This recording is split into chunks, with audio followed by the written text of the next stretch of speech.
We released 15 episodes in the last 3 months, showing over 200 crashes and crazy videos. We put together the videos you like the most in this ultimate Dashcam Stories episode.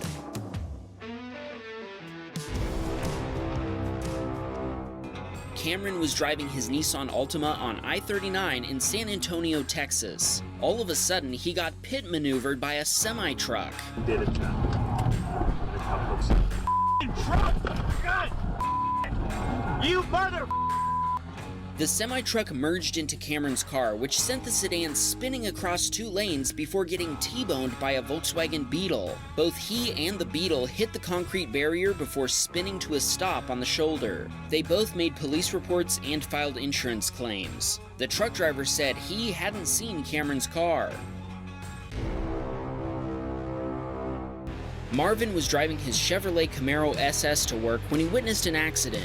A Dodge Charger approached a yellow light, and Marvin says that on this very sunny morning, it was difficult to see the traffic light. The driver of the Charger didn't attempt to slow down. A white van turning left had a yellow yield light and began turning, and the Charger T-boned it. The impact was hard enough to spin the van 180 degrees. Marvin approached the Charger and managed to get the driver's side door open. All the airbags had deployed, and the driver was dazed and complaining of right wrist pain. The driver of the white van was okay and didn't need to be checked out, but the driver of the Charger was taken to the hospital. Marvin isn't sure of the outcome, but he thinks the fault might have been split 50-50. He wants to know what you think. Leave a comment and tell us who you think was at fault. Dan was waiting at a red light in his Honda Civic when he witnessed a head-on collision.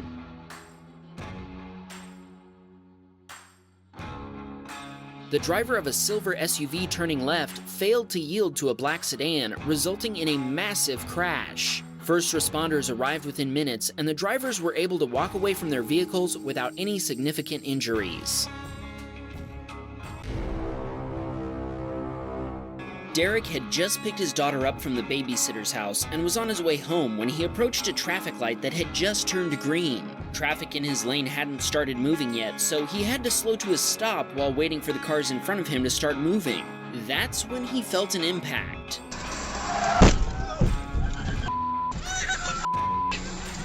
Oh!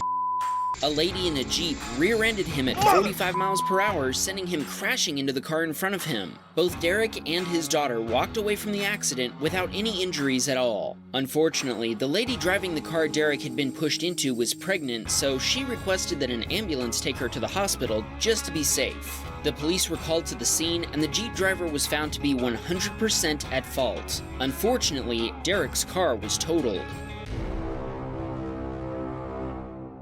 Here comes a story involving a different orange car, and it's from Ryan, who was driving his Nissan Xterra full of friends when, all of a sudden...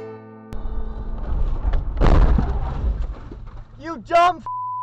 Ryan tried his best to stop, but he simply didn't have enough time. After the shock wore off and the police had arrived, the other driver and one of his friends ended up going to the hospital. His friend was released that night with no injuries, and he never heard from the other driver. Ryan filed an insurance claim, and they said his car was totaled, but Ryan and his mom fought tooth and nail for money to fix it up instead. This car means everything to him. After 6 months of waiting, she was finally fixed. Ryan says the orange beast never dies. This was one of 4 accidents Ryan had in this car in 2021. Apparently, people have a hard time seeing the color orange. I was driving my Hyundai XG350 along one day with my wife Melissa in the passenger seat when I slowed to a stop to make a left turn across traffic to get to my house just 2 blocks away. The driver of a pickup truck behind me wasn't paying attention and rear-ended my car at about 35 miles per hour. Luckily, my foot was already on the brake, so I didn't get pushed into any oncoming cars. I pulled off the road and helped the pickup driver get out of the road so we could exchange contact information. Melissa called 911 and the fire department came and checked everyone out. Okay? Really bad whiplash. She'd hurt her neck, and I'd hit the bill of my hat on the steering wheel, which left a small cut on my forehead. I'd also hurt my neck and back, but fortunately, nobody needed to go to the hospital. I was able to drive my car the remaining 2 blocks home, but it was totaled. The pickup driver's insurance provider paid for the car and for our medical treatment. After the accident, the pickup driver tried telling his insurance provider that the accident had been my fault because he hadn't seen me, as if that was somehow my fault. After I sent my dashcam videos to both insurance companies, they ruled 100% in my favor and found the pickup driver to be fully at fault. I know my car looks weird, so let me offer a little explanation. I used to produce an audio podcast called Foamcast Radio all about the Nerf Blaster hobby, and I decorated my car to promote it. You can still go listen to the podcast, by the way. Someday I might even make some new episodes.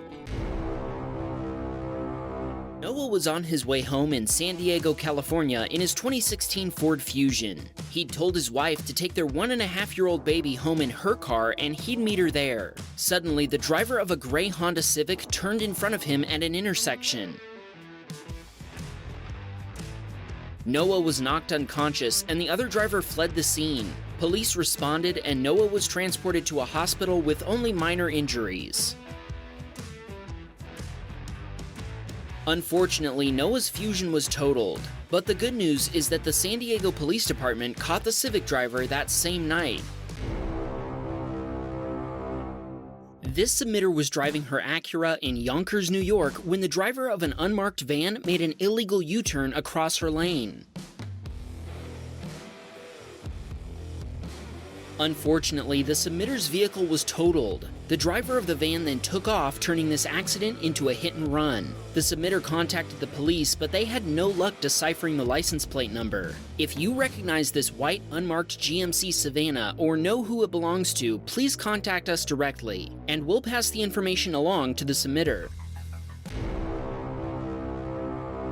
Angie was driving her BMW X1 on a highway in Canada when she approached a yield sign at an on-ramp. Another driver ignored the yield sign, cutting into traffic and forcing other drivers up ahead to slam on their brakes. Angie was following too closely and couldn't stop in time and rear-ended a Jeep. Luckily, the Audi driver behind her managed to stop a few inches short of her bumper.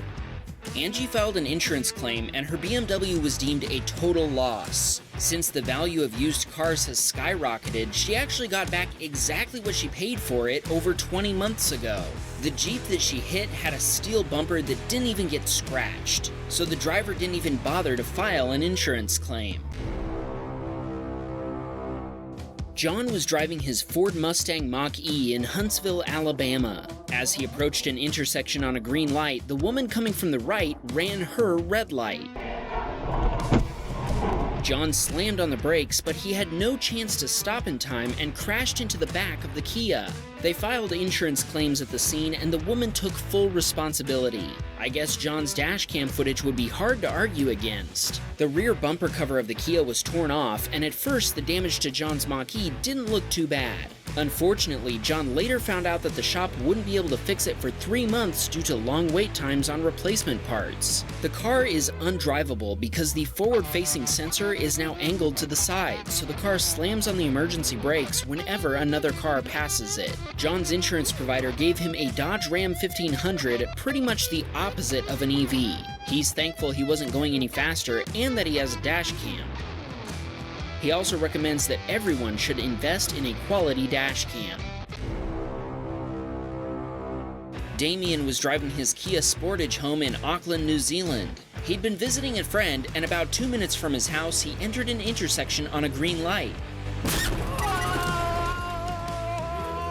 Oh man, these videos sure are more dramatic when they include audio. That's Damien we hear screaming in the video. He told us he was okay at first and only had a sore arm. A vehicle coming from the right ran a red light and T-boned him on the driver's side. The offender then drove off, making it a hit and run. Fortunately, the impact caused the bumper, including the license plate, to fall off the vehicle, so the offender turned themselves in 30 minutes after the accident. Emergency services ended up arriving and clearing the scene. The police took Damien's statement, but they never followed up, even though Damien tried multiple times to get in touch with them. Damien is now receiving physical therapy and was admitted to the hospital a month ago due to ongoing moderate to severe headaches. He was diagnosed with post-concussion syndrome, a contusion, and a lumbar injury. The offender has been summoned to court but has pled not guilty, so the court case is still ongoing. Damien's insurance provider determined that the other driver, who was uninsured, was at fault, so the vehicle has been deemed totaled. The repair bill would have been over 30,000 New Zealand dollars or over 20,000 US dollars, which is similar to the actual value of the car. Rafal was driving in Bensonville, Illinois. As he was turning from Foster Avenue onto Bussey Road, he pulled up alongside a Tesla Model 3. When Rafal hit the accelerator, so did the driver of the Tesla. The Tesla driver tried to squeeze in front of Rafal, but another car was merging into that lane from the right at the same time. The Tesla driver hit the brakes, but he still ended up impacting the trailer of a semi-truck. James' mother was driving her Volvo XC70 at around 70 miles per hour. She'd just come over a blind crest when she came across a man standing in the middle of the road.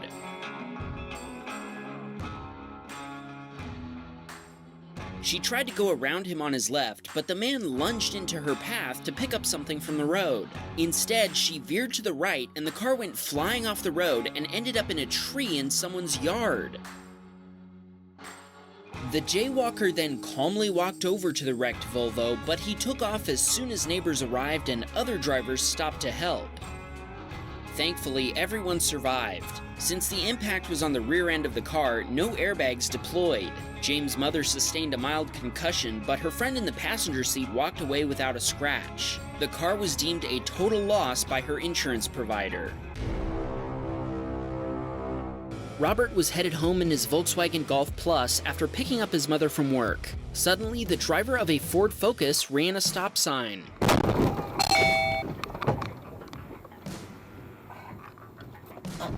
Robert expertly maneuvered between the cars parked on either side of the street, managing to only scratch one of them. Unfortunately, his car was totaled. Even worse, Robert's mother had to receive medical treatment for almost a month. He also had joint pain from yanking so hard on the steering wheel. The Focus driver's insurance provider went bankrupt, and it took almost 8 months for Robert to get a settlement of a little over 6,000 US dollars. He'd paid over 8,000 US dollars for the car and another 2,000 US dollars to fix the engine, so he feels like the insurance company didn't give him what he was owed. Still, he's glad the car protected them both from further injury.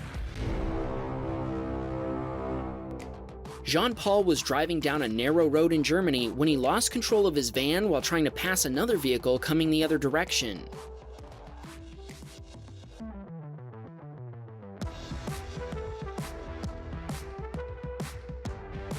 Each driver moved to make room for the other, but Jean-Paul's van lost traction, swerving off the road and rolling over before finally stopping. Jean-Paul was taken to the hospital in an ambulance, but he was able to leave the same day. Unfortunately, his van was totaled. Thankfully, he was able to replace it with a new one. Jordan was driving his BMW 340i in New Jersey when he noticed a dark-colored Acura driving erratically. Check out what happened after Jordan had been following the Acura for a while. Oh, there was just an accident. Oh, bro, holy, I just witnessed a accident. Holy, Yeah. holy, Heard it. bro, I heard it. bro, yo, I heard it. Nah, let me get out. After the Acura drifted across a lane line and struck another vehicle, it crashed into the center divider before ricocheting across the highway and into the guardrail. Jordan stopped and checked on the driver, who asked him who hit who. This leads Jordan to believe he'd either fallen asleep at the wheel or he was driving under the influence. Fortunately, the drivers of both vehicles were okay. Jordan sent his dashcam footage to the driver of the white Corolla. Raph was driving his Toyota Camry through New York City on a street with a speed limit of 25 miles per hour. He was proceeding through a green light, giving plenty of room for a double-parked vehicle and traffic in the left turn lane, when a car coming the other way swerved around traffic, slamming into Raph before he could react. His dashcam lost power when the impact occurred, so the video stops at this point. The vehicle that hit him was stolen and it slammed into him at 55 miles per hour. Both vehicles were obliterated and Raf was hospitalized with a broken femur. 8 hours later, he had surgery to insert a metal rod into his bone held in place by 4 screws. Here's what Raf's car looked like before the accident. Now he has no car and hasn't been able to work for months. He's hired an attorney and they're currently trying to get access to footage from multiple NYPD cameras that captured the accident. We'll update you in a future episode if they're successful.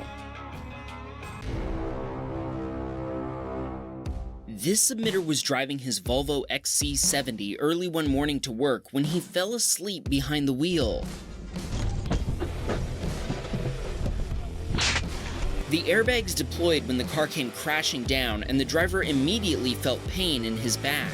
He woke up when the car veered off the road. He tried to steer back out of the ditch, but he wasn't able to. He missed 3 trees before the car got some air. He managed to get out of the car and call emergency services, and first responders quickly arrived at the scene. A tow truck with a crane had to be called and was able to lift his car out of the field the Volvo had landed in. The submitter ended up having a broken vertebra in his spine. Since then, he's had 3 surgeries. After several months, he's finally made a full recovery. His car also made a full recovery after he paid a $2,800 repair bill. Jeb was driving his Mercury Milan to work one very rainy morning when he approached a green light. As he proceeded through the intersection, another driver ran her red light right in front of him.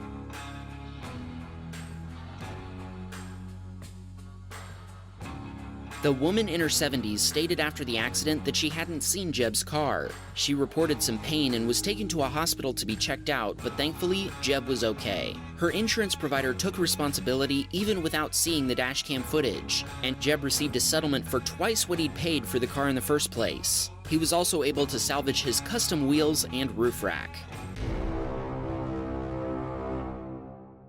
KN was driving his Nissan Leaf on his way to work one morning. As he approached a green light, he noticed another car not moving and assumed the driver wasn't paying attention. It turned out the other driver had stopped for another reason one KN couldn't see or hear until it was too late.